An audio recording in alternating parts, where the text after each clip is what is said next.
কোনদিন কাবাঘরের সামনে গেলে বা কোন আত্মীয় স্বজন গেলে বলবেন, কাবাঘর দেখার সাথে সাথে প্রথম যখন কালো অংশটা চোখে পড়বে, যখন আপনি মসজিদে হেরমের গেট দিয়ে ঢুকবেন, যখন ওই Fahad gate, king Fahad gate আছে, যখন ঢুকবেন অনেক দূর থেকে কালো কালো কাবাঘরের একটু একটু দৃশ্য ভেসে উঠবে চোখের সামনে। তখন দোয়াটা করবেন, কি দোয়া করবেন কয়টা?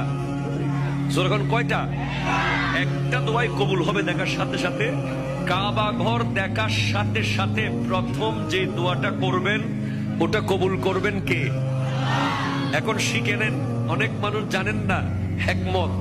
আপনি একটা দোয়া করবেন, একটাই শেষ, একটা সুযোগ পাবেন আপনি, কিন্তু আপনি এমন এক দোয়া করবেন যেন যতদিন ওখানে থাকেন প্রত্যেক দোয়া কবুল হয়ে যায়। এই হিকমতি দোয়াটা শিখে নেন। আপনি বলবেন, আল্লাহ আমি 10, 12, 15 যতদিন এখানে থাকবো, যতগুলো দোয়া করব সব কবুল করে নিয়েন। দোয়া করছেন কয়টা? পাবেন কয়টা?